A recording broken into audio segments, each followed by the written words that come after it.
What does religion mean to me? Um, I think like religion is definitely like something that's organized by a big group of people. I think it's something that people not only want but they need. You know, like a system and something like people can believe in, so they can like like deal with the ordinary bullshit that they go through every day. It's like a nice little reminder that you have that one thing that you can still believe in if you don't believe in anything else in this world. Something that's human built, like people created this, and it's something to kind of fill the void of the unanswered questions that we have for what life is in general, where are we going next, how to start. It fills in like the gaps that we filled in with science.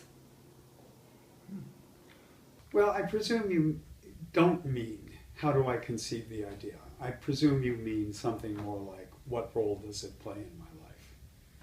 And I suppose the honest answer is not a whole lot. I mean, I respect religion, my own religious background. I respect other people's religious backgrounds. Um, I have neither a large ideological objection nor a large ideological affinity. Um, uh, I suppose the primary function for me, the role religion has for me, is to connect me to a past and a sort of parallel present. I mean, for example, at any religious holiday, it's interesting to think that for many years on the same date and on this very date in many places, people are roughly doing the same thing. I like that idea. It's a nice idea. I don't think of religion primarily as a system of belief and knowledge, because I don't understand belief, and although religion is a mode of knowing, it's not one that especially interests me.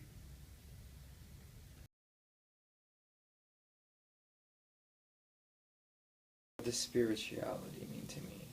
I think spirituality means to me like that you're in touch with yourself, and you're also in touch with your surroundings. Spirituality is, again, pretty human based.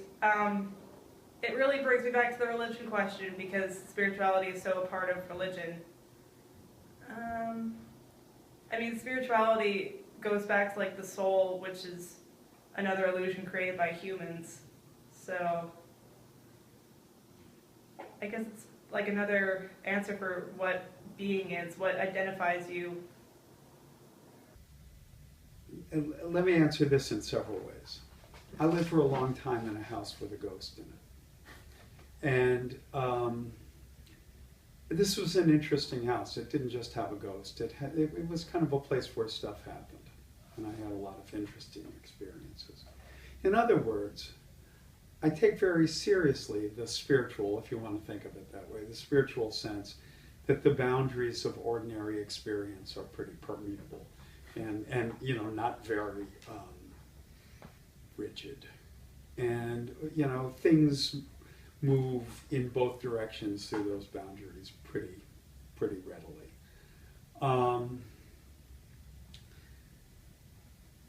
The kind of another thing I think what spirituality means to me that I think is really important is that I think most people throw that kind of language around very carelessly, and as a consequence, I try to avoid it. As my Bible students know, I don't really allow spirituality to be discussed in that class because it's irrelevant to the Bible.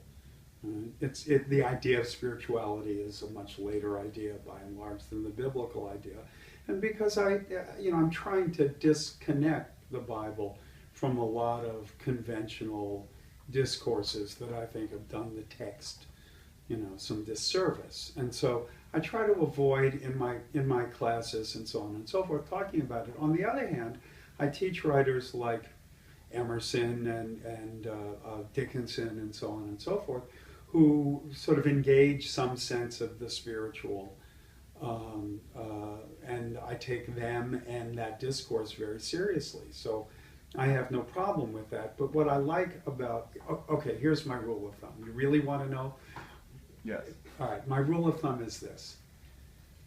If something purports to be spiritual and it doesn't make your life much more difficult, it's a fraud.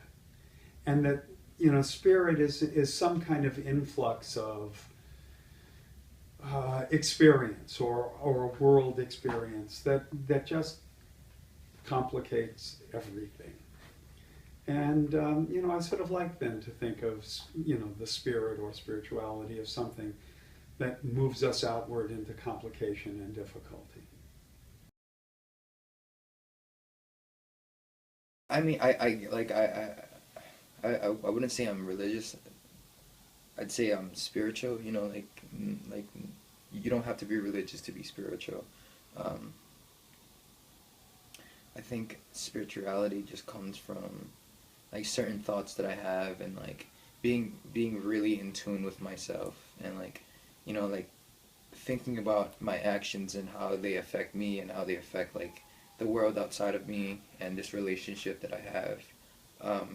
And I think once you get to that level where, you know, like that you actually think before you say, think before you do,